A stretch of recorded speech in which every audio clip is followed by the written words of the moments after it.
Bon, ça vous étonnera pas de savoir que pour ce début de vlog, je le fais dehors. Je suis en route vers Mondial Relais.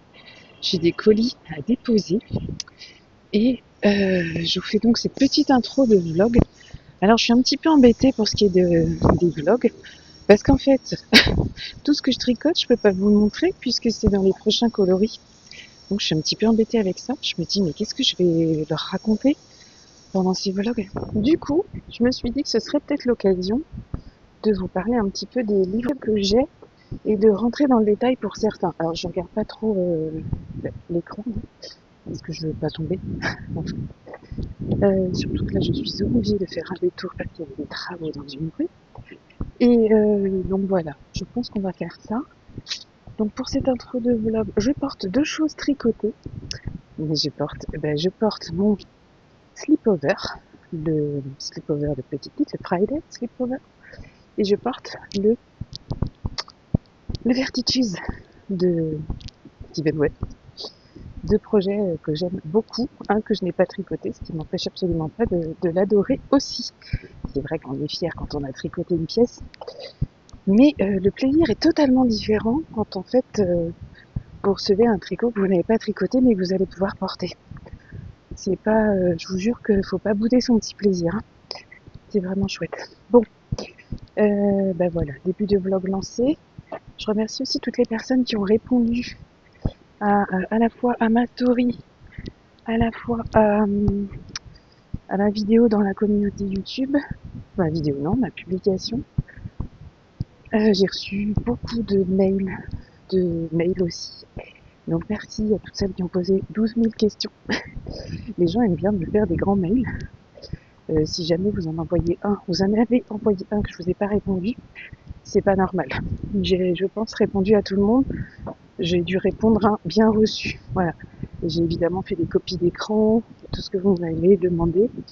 Pour ce qui est de désacraliser, de dédramatiser un petit peu le vocabulaire tricot. Alors, qu'il n'y ait pas de méprise sur ce que je vais vous proposer.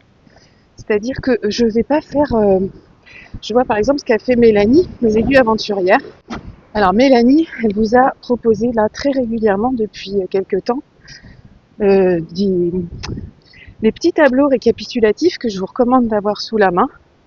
Donc elle les a proposés sur Insta, mais je crois que ça arrive aussi sur YouTube, au niveau des shorts, je crois. Elle vous a proposé plein de vocabulaire avec la traduction du français à l'anglais et elle vous explique même les choses. Et c'est pas du tout ça que je vais faire moi, hein. J'espère que j'ai été bien comprise. Donc c'est super ce que fait Mélanie. Je vous encourage, si vous n'avez jamais passé le pas d'un patron en anglais, à suivre ça et à archiver tout ce qu'elle vous dit pour pouvoir avancer au fur et à mesure d'un patron si jamais vous vous sentez un peu perdu. Voilà, bon de toute façon il se passe plein de choses hyper intéressantes sur les réseaux.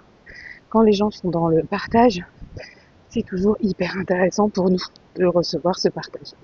À plus! Et bon, finalement, on se retrouve un peu à la chill, parce que je vais pas faire... j'ai un sujet qui m'est arrivé en tête depuis hier, donc là on est mardi. Et au début je m'étais dit non, bah tant pis, je sors pas de vlog demain parce que j'ai pas grand chose à leur montrer. Parce que sur mes aiguilles, je m'étais dit c'est sympa quand même de faire un petit truc sur mes aiguilles dans mon dressing, sur mes écrans, mais sur mes aiguilles, tout ce que j'ai, c'est avec des coloris que vous ne connaissez pas encore et j'ai envie de garder un peu de mystère. Donc je vais juste vous dire ce que j'ai sur mes aiguilles. Alors je n'ai plus, maintenant j'ai dans mon vestiaire, j'ai le pull Ronan d'Aurélie Lapoule, donc il est terminé et je l'adore. J'ai sur mes aiguilles le gilet Cézanne d'Atelier Émilie, mais je le mets en pause pour l'instant parce qu'en fait j'ai changé d'avis dans les coloris, donc il sortira pas tout de suite ce coloris, donc il sera plutôt un coloris du mois de mai. Donc j'ai remplacé ça par sur mes aiguilles un pull de petite knit, c'est le Popiti. Alors le Popiti, je vous l'ai déjà montré, mais ce n'est pas moi qui l'avais tricoté. Il avait été tricoté par Valérie. Coucou ma Valou, si tu passes par là. Par Valérie dans la base non teinte Madame Lama. Et là, j'avais très envie de le faire moi. Donc je le tricote moi dans Miss 85-15 avec normalement 2 écheveaux. ça devrait tenir. Miss 8515 dans un des nouveaux coloris donc que vous n'avez pas encore vu et que vous verrez, on est quoi là? Là on va sortir, ouais, que vous verrez qu'au mois de mars. Donc c'est très bien parce que ça me laisse le temps de le tricoter parce que en 3,5, autant vous dire que ça n'avance pas des masses. Je me suis aussi remise sur des Sophie Scarf, mais je suis un peu saoulée de faire des Sophie Scarf, donc je cherchais un autre projet qui me paraît rapide. J'ai acheté ce matin, là, il y a 20 minutes, le patron Léandre de Soligreen, qui est sorti récemment. Je me demande s'il n'est pas sorti hier, ou peut-être, parce que hier, il me semble que hier ou avant-hier, j'ai vu plein de versions de ce très très joli produit. C'est un petit nœud, c'est une petite écharpe qui vient se porter avec un nœud assez large. Ça fait un petit côté lavalière nouée, mais franchement j'ai trouvé ça hyper mignon, hyper élégant. Alors je ne sais pas trop si moi je porte ce genre de choses. Je vais déjà en faire un. Alors je vais le faire dans un des coloris que vous ne connaissez pas. Je vais le faire avec une déca doublée de Lady Suri. Il faut pas grand chose, donc je pense qu'avec un écheveau de déca j'aurai assez. Alors forcément un écheveau de déca, là je vais prendre une déca micron, donc il me semble qu'elle est à 225 mètres, donc ça passe crème, comme on dit. Ça veut dire que je vais avoir un excédent de Furie. Je trouverai bien un projet à faire de toute façon avec ça. Ah, mais je vous ai pas dit dans mon vestiaire, mais ça vous l'avez reconnu, c'est le ranunculus dans le coloris azur, tricoté en Miss 8515, doublé avec Lady Suri Soie. Ça c'est un kit qui vous a bien plu, hein. Je dis kit parce que en fait vous l'avez acheté comme un kit. Vous avez acheté de quoi refaire le même ranunculus. Alors je précise que vous pouvez aussi faire ce ranunculus avec finalement le coloris Bourgogne, même base. Les deux mêmes bases, Lady Suri Soie et Miss 8515, ou avec le coloris caramel, même base, Lady Suri Soie, Lady Suri Soie et Miss 8515. Par contre, donc ce qui occupe mon esprit depuis hier, c'est que j'ai été contactée pour participer à un salon. Salon qui lance en ce moment des appels à candidature. J'avais vu passer le truc, mais sans trop tilter. Donc c'est un salon qui se passe à Toulouse. C'est le Toulouse and Knit ou Knit and Toulouse, je ne sais plus, je vous mettrai l'affiche du salon qui circule. Et en fait, j'avais rencontré Marielle et ses deux acolytes qui étaient venus à la journée pop-up. Marielle qui était venue de Toulouse, elles étaient venues toutes les trois de Toulouse. Et elles m'avaient parlé de leur envie, de leur idée de créer un salon tricot à Toulouse, ce que je trouvais absolument génial. Elles m'avaient déjà demandé si je voulais y participer. Donc j'avais dit bah oui, mais pour moi c'était l'année prochaine, vous voyez, pas 2026. Et en fait, c'est pour ça que j'avais pas tilté. Donc c'est elles qui organisent, mais elles sont deux associations. Donc il y a elles, qui ont une association, je crois que c'est Omaï Toulouse, et une autre association dont j'ai oublié le nom. Donc elles travaillent toutes les deux sur l'organisation de ce salon. Et le salon, il se tient au mois d'avril, donc vous l'avez vu sur l'affiche, je sais plus, je crois que c'est 18 et 19 avril, quelque chose comme ça. Donc c'est bientôt, l'air de rien, c'est dans 3 mois, précisément dans 3 mois, et du coup je réfléchis. Je réfléchis à plein de choses, et je me suis dit que c'était pas nul de poser mes réflexions ici, avec vous, parce que je sais que la communauté qui m'est fidèle, la communauté tricot qui me suit, qui m'est fidèle, peut m'aider à réagir, à réfléchir, à penser. Voilà, je sais que vous pouvez m'apporter des choses. Donc j'avais envie de partager ça avec vous, de partager mes réactions, je vais pas dire à chaud, parce que j'ai déjà un peu mûri les choses hier, mais voilà, j'ai beaucoup d'hésitation quant au fait de participer à ce salon. Alors déjà ce serait mon premier salon, mais c'est aussi leur premier salon, c'est une première édition. C'est une première édition qui se passe à Toulouse, centre-ville, place du Capitole, une petite salle très mignonne, qui peut accueillir, je crois, jusqu'à 35 exposants, donc c'est plutôt sympa. Je n'ai pas beaucoup plus d'infos sur qui sera présent. On aime bien savoir quels sont les autres stands soit de teinturier, de propositions de design, de crochet, de couture peut-être, que sais-je. Donc je ne sais pas. Je ne sais pas qui il y a. Donc si vous avez des infos, je les prends. J'hésite aussi parce que le délai est très court. 3 mois, être prête dans 3 mois. Alors ça veut dire être prête avant 3 mois. Sachant que moi, j'écris mon organisation de travail 6 semaines, on va dire en gros 6 semaines à l'avance. J'ai planifié les 6 prochaines semaines. Toutes les semaines, je refais le point sur comment je suis organisée, où j'en suis, et je remets à jour, si vous voulez, sur une période d'1 mois et demi, pour justement m'organiser, ne pas être débordée, savoir comment gérer les choses. Là notamment, j'ai la teinture de la box Complicité. Il en reste quelques-unes avec goodies, je crois, si je vous dis pas de bêtises. Sinon, il en reste sans goodies, parce que j'ai un nombre en fait limité de goodies, donc je ne peux pas vous proposer que des box goodies. Et puis j'ai vu que ça avait servi en fait de mettre cette option goodies sans goodies. Alors je dévie un peu, mais peu importe. Parce qu'en fait, il y a des personnes qui vont acheter, qui vont vouloir en fait 4 écheveaux de cette base-là.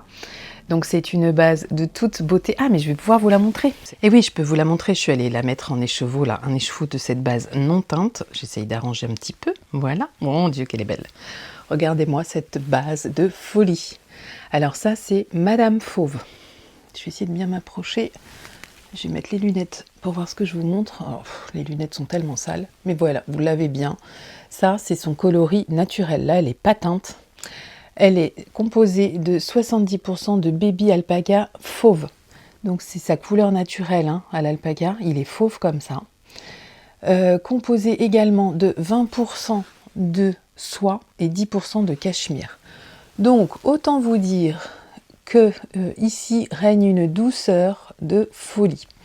C'est une base fingering, donc vous avez 100 mètres, non. Donc vous avez 400 mètres pour les 100 grammes de fil qui sont là. J'ai déjà fait des essais de teinture pour la box et franchement, ça prend la teinture comme j'aime. C'est magnifique. Alors, travail de speckles uniquement sur cette box parce que je trouve qu'une base comme ça demande du respect. Voilà, je trouve qu'elle en jette tellement à elle toute seule qu'il ne faut pas trop la dénaturer. Et donc j'ai un travail de teinture au niveau des coloris qui correspond. Je m'avance pas en disant ça parce que j'ai vraiment fait le test, mais qui correspond quand même très bien à l'image d'inspiration que je vais vous remettre là parce que je suis très fière de cette image que j'ai créée avec l'IA. C'est pas une image qui existe, voilà, autant vous le dire, elle n'existe pas, je n'ai pas de droit d'auteur à valoir à qui que ce soit, mais je suis très contente de cette photo, que j'ai beaucoup travaillé quand même avec beaucoup de... vous savez, l'IA c'est bien, mais il faut vraiment lui parler longtemps pour qu'elle comprenne ce que vous voulez, et donc à force, elle a compris ce que je voulais. Et voilà le travail de teinture qui sera fait sur cette base-là, donc sur Madame Fauve, que je mettrai de toute façon... en vente en non-teinte, je sais pas quand, on verra, probablement au mois de février, c'est bien possible. Donc petite beauté en vue, donc il reste quelques box si vous voulez aller voir. Donc les box, c'est 2 écheveaux de cette base qui sera teinte façon speckles selon l'image d'inspiration. Et puis vous avez l'option goodies, donc c'est des petits goodies très mignons que j'ai sélectionnés. Mais comme je les ai en nombre limité, j'ai mis aussi une partie de box sans goodies. Voilà. Donc je vous parlais de ça parce que ça fait évidemment partie des choses qui sont à mon programme de travail, c'est-à-dire teindre les box pour vous les expédier début février. Donc j'ai ça, j'ai aussi tout le travail de teinture pour les coloris éphémères de février, plus tout le travail de teinture pour les nouveaux coloris qui sortiront pour la collection 2026 au mois de mars. Donc j'ai ça, et puis évidemment, je prépare aussi avril, et je prépare aussi mai, et bon, là je ne suis pas encore à préparer juin, mais donc il y a tout ça, plus tout ce qui rentre en compte sur le long cours, comme les calendriers de l'Avent, comme des box à venir, des choses comme ça. Donc, faire un salon, ça nécessite une organisation quand même plutôt millimétrée au niveau du timing. Donc ça, ce sont des choses qui me font hésiter. Ce qui me fait hésiter, c'est que finalement, ça anéantit toute ma réflexion sur ayons une trésorerie saine. Parce que faire un salon, ça veut dire acheter par avance des écheveaux que je vais teindre et que je ne suis pas certaine de vendre. Donc voilà, évidemment, c'est une avance aussi sur ma trésorerie. Et puis, tous les frais que ça engage, parce que Toulouse a beau ne pas être loin, Toulouse n'est quand même pas à 5 minutes à pied de chez moi. Donc ça nécessite des frais de route, ça nécessite des frais de logement et puis des frais sur place de toute façon pour se nourrir, boire, etc. Et puis, alors ça c'était un gros point négatif, mais il a été levé parce que je suis très bien entourée ici sur Béziers. Évidemment, dès que j'ai eu cette info, j'en ai parlé aux filles. Donc mon petit club des 5, comme on s'appelle, comme s'appelle notre groupe. Coucou les filles. Et tout de suite, les filles m'ont dit, alors non, pas besoin de louer de voiture, on prend la mienne, elle est grande, patati patata. Donc le problème véhicule, machin truc, c'est réglé. Donc ça, c'est plus un problème. C'en était un quand même pour moi. Alors c'en est plus un, et en même temps, ça veut dire aussi compter sur les autres. C'est pas quelque chose que j'aime spécialement dans la vie, devoir compter sur les autres. Alors elles le savent, hein, je leur apprends pas là en vidéo. Elles le savent, elles me connaissent un petit peu, et de toute façon, je leur ai à nouveau reprécisé. Mais voilà, j'aime bien quand les choses ne dépendent que de moi-même. Non pas que je ne veux pas être redevable, il ne s'agit absolument pas de ça. C'est juste que c'est plus...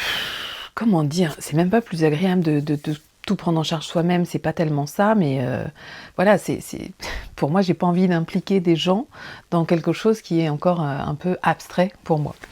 Bon, en tout cas, je sais que je suis pas toute seule, et que si je dois faire ce salon, je ne serai pas toute seule, donc de ça, je suis totalement libérée et rassurée. Et puis j'avais envie aussi de vous en parler, parce que je me suis dit, mais si ça se trouve, il y a peut-être des gens dans ma communauté qui se disent, ah bah oui, mais moi si tu fais un salon à Toulouse à cette date-là, je remets l'affiche, hein, ça leur fait de la pub, de toute façon que j'y aille ou pas.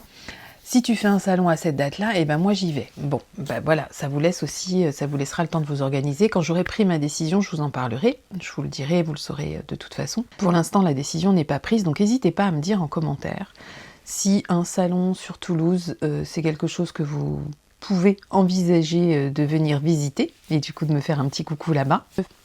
Ce qui met la balance sur ce salon est une opportunité pour moi, c'est aussi que ce serait mon premier salon. Donc même si c'est pas un big salon comme on pourrait, comme le Knit-It par exemple, mais je vous rappelle que le Knit-It n'aura pas lieu cette année, même si c'est pas un big salon comme le Knit-It, ça reste un salon, ça m'offre quand même, je pense, une certaine visibilité pour des gens qui ne me connaîtraient pas là-bas, qui tomberaient sur moi par hasard, sur mon stand, etc. Pourquoi pas? Il y a ça, parce que en plus, ce que je ne vous ai pas encore dit, et qu'on a appris il y a une quinzaine de jours maintenant, c'est que Roxane va fermer ses portes. Le salon de thé, la maison Roxane, dans lequel on avait organisé la journée pop-up, eh ben Roxane, elle va fermer ses portes là, très bientôt, à la fin du mois. Donc pour notre plus grand désespoir, mais je lui souhaite évidemment bonne route pour la suite, hein, évidemment. Mais en attendant, on n'a plus notre QG, il faut qu'on remplace ce QG, donc on en cherche un autre. On a peut-être trouvé, je vous dirai ça si on a trouvé. Et si on a trouvé à remplacer le QG, en revanche, j'ai pas forcément trouvé un endroit qui pourrait accueillir une prochaine journée pop-up au printemps pour le petit labo. Et le printemps, c'est soit je fais une journée pop-up, évidemment, soit je fais un salon. Ça me paraît très compliqué de pouvoir cumuler les deux. Ça vous paraîtra logique aussi, je pense. Donc voilà ce qui pourrait aussi faire pencher la balance en faveur de « je vais faire ce salon ». Et là, comme ça, tout de suite à vous parler, je me dis, mais oui, t'as oublié le point essentiel. Non, c'est pas essentiel, mais c'est important. Et c'est quelque chose qui pourrait vraiment me faire me dire que c'est un peu risqué. C'est que je n'ai absolument aucun matos salon. Je n'ai rien pour présenter, je n'ai pas de grande affiche, j'ai rien pour identifier un stand. Alors oui, il faudrait que j'achète, mais... Donc j'ai commencé à regarder les prix, ce que coûte un panneau, ce que coûte un machin, un truc. Bon, c'est un gouffre financier pour quelqu'un qui, comme moi, ferait des salons de manière très occasionnelle et vraiment très proche de chez moi. Donc est-ce que j'ai envie de creuser encore la trésorerie pour une déco parfaite sur le salon? Très honnêtement, non, j'ai pas envie de ça. J'ai envie d'avoir une belle déco, mais j'ai pas envie de creuser la trésorerie pour ça. Pour un salon, peut-être pour 2 dans l'année, et encore je vous dis 2, mais je sais même pas quel serait le deuxième. Donc je me dis que c'est quand même à fond perdu tout ça. Il faut que je voie les choses pour que ça me coûte le moins possible, avec la part de risque que ça représente quand même de faire un salon, un premier salon déjà, et puis mon premier salon. Voilà, je vous ai tout dit, je vous ai partagé mes émotions, mes ressentis, tout ça. Je sais pas ce que j'attends de vous, sans doute pas grand chose, dans le sens où c'est pas vous qui allez prendre la décision pour moi, bien entendu, mais peut-être que vous allez avoir des éléments de réflexion, donc n'hésitez pas si vous en avez. Peut-être que vous y voyez un truc hyper positif et que moi je l'ai pas encore vu et qui va pouvoir faire pencher la balance, et peut-être qu'à l'inverse vous y voyez quelque chose de très négatif qui du coup va peut-être faire pencher la balance. Voilà, la balance elle est comme ça, C'est comme ça. Il n'y a pas je veux plus ou je veux moins. Il n'y a pas de... Voilà, on est à l'équilibre. Et j'attends encore quelques éléments de réponse des organisatrices aussi pour rajouter à la balance des plus et pour faire basculer dans un sens plutôt que dans un autre, sachant que la décision, il va falloir quand même que je la prenne très vite. Voilà, il va falloir vraiment très vite se bouger si effectivement je fais ce salon. J'espère que je vous ai pas trop ennuyé avec mes petites salades internes. Ça reste un vlog parce que je vous ai pas montré de tricot. Vraiment pas, alors à part ce que je porte, mais voilà. Et comme dans tous les vlogs, on a un peu dévié, etc. Mais ouais, je pense que vous m'en voudrez pas. Bon, je vais vous laisser là, donc le vlog il sera court, mais j'espère qu'il sera efficace. En tout cas pour moi, ça m'a fait du bien. Voilà, sachez-le, ça m'a fait du bien de venir vous parler de tout ça. Est-ce que j'ai quelque chose à vous dire sur mes écrans ? Rien qui me vient là comme ça. Pour la partie sur mes écrans, je vous en reparlerai mercredi prochain parce que là j'ai rien noté. Puis alors moi si je note rien, autant vous dire que ça ne reste pas dans le cerveau. J'ai déjà du mal avec les patrons, etc. Donc si je suis pire encore avec les séries et les films. C'est un désastre. Quand je veux recommander une série à quelqu'un, je dis mais si tu sais avec l'acteur là, parce que même avec les acteurs je sais pas, je suis obligée de les décrire physiquement. Ça m'aide pas toujours. Bon, voilà, je vous fais des bisous, je vous remercie d'être resté jusque-là et je vous dis à bientôt pour sans doute un prochain vlog mercredi et peut-être des nouvelles du salon si d'ici là les choses ont bougé. Est-ce que j'avais autre chose à vous dire mercredi prochain ? Non, je crois pas que mercredi prochain il y aura des grandes nouvelles, mais peut-être la suite de ma réflexion sur ce salon. À suivre donc, je vous dis à bientôt, bonne semaine, prenez du temps pour vous, n'oubliez pas ça, on ne vous le donnera pas. Bisous, à bientôt, ciao.